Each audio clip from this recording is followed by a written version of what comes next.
S Raju Bitta जी। धन्यवाद sir. इस budget में युवाओं के लिए बहुत कुछ है, तो मेरा आपसे निवेदन है कि थोड़ा अधिक समय दिया जाए। सबसे पहले तो ये देश हित राष्ट्रहित बजट के लिए प्रधानमंत्री मोदी जी और माननीय वित्त मंत्री सीतारमण जी का मैं आभार प्रकट करता हूँ। ये बजट प्रधानमंत्री मोदी जी के विकसित भारत विजन 2047 का रास्ता साफ साफ दिखाता है और विशेष करके युवा, गरीब, महिला और किसान सभी को ये सशक्त करता है। सर 2014 में जब प्रधानमंत्री मोदी जी ने देश का बागडोर संभाला, तब देश फ्रेजाइल 5 के नाम से देश के ऊपर एक कलंक था, एक टैग था। पॉलिसी पैरालिसिस से लेकर के हाई एनपीए से लेकर के हाई इन्फ्लेशन से लेकर के घोटाला, करप्शन और चरमराती अर्थव्यवस्था विरासत में मिली थी। लेकिन मोदी जी के विजन, नीति और नियत के कारण हम आज गर्व से ये कह सकते हैं कि दुनिया में सबसे बड़ा और तेजी से आगे बढ़ता हुआ अर्थव्यवस्था भारत बना है। और फ्रेजाइल 5 के बदले आज जो है ब्राइट स्पॉट के रूप में भारत जाना जाता है। जबकि इसी दौरान कोविड की महामारी का सामना भी करना पड़ा, यूक्रेन और रशिया के बीच में युद्ध हो या अनेक ग्लोबल डिस्टर्बेंसेस भी इस दौरान में रहे। बजट के कुछ खास बातें मैं आपके समक्ष रखना चाहूँगा। 5 साल में 2 करोड़ लोगों के लिए नए घर, 3 प्रमुख इकोनॉमिक रेल कॉरिडोर, इंफ्रास्ट्रक्चर के ऊपर में 11 लाख करोड़ से ज़्यादा का बजट, और जहां यूपीए ने 10 साल के अंदर में 12 लाख करोड़ खर्च किए थे, आज मोदी जी के नेतृत्व में 40 लाख करोड़ से ज़्यादा का जोर जो है इंफ्रास्ट्रक्चर पे दिया गया।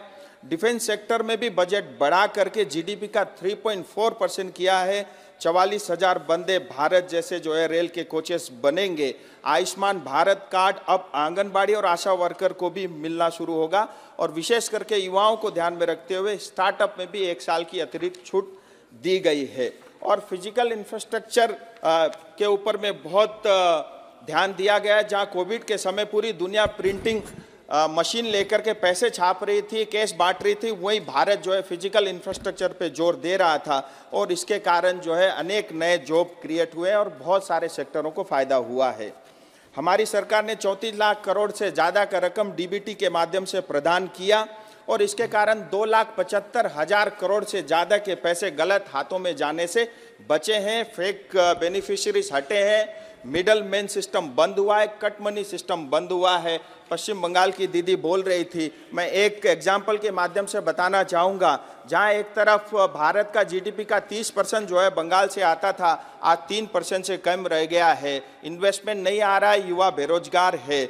और 2011 में जहाँ सीपीएम 1,90,000 करोड़ का कर्ज छोड़कर गई थी, आज 2023 के अंदर में 6.5 लाख करोड़ से ज़्यादा का कर्ज जो है पश्चिम बंगाल के ऊपर में, यानी हर एक पश्चिम बंगाली के ऊपर में जो है 60,000 से ज़्यादा का जो है कर्ज है।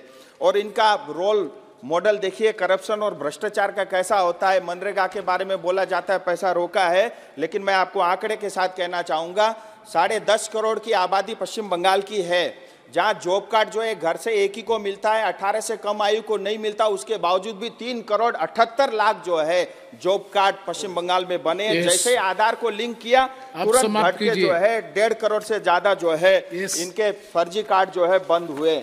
सर मैं दार्जिलिंग की बात रखना चाहूंगा और अपनी मातृभाषा नेपाली में रखना चाहूंगा। दार्जिलिङ पहाड तराई डुवर्स का जनताले धेरै लामो समयदेखि गोर्खाल्यान्ड रूपमा एउटा छुट्टै प्रशासनिक इकाइको माग गर्दै आएको छ। यसको कारणले गर्दा विगतमा थुप्रै आन्दोलनहरू भए। 1986-88 को आन्दोलनले त्यसको फलस्वरूप दार्जिलिङ पर्वतीय परिषदको गठन भयो। 2017 देखि 11 को आन्दोलनले जीटीए को स्थापना भयो। अर्ध स्वायत्त निकाय भनेको जीटीएलाई पनि पश्चिम बंगाल सरकारले चल्न देन। यसको कारण पुनः 2017 में फेरि आन्दोलन भयो। हाम्रो क्षेत्र राष्ट्रिय सुरक्षाको दृष्टिले पनि अत्यन्त संवेदनशील छ। हाम्रो क्षेत्रसँग 4 वटा राष्ट्रहरू बंगलादेश, नेपाल, भुटान र नजिकै चाइनाको सिमाना पनि जोडिएको छ।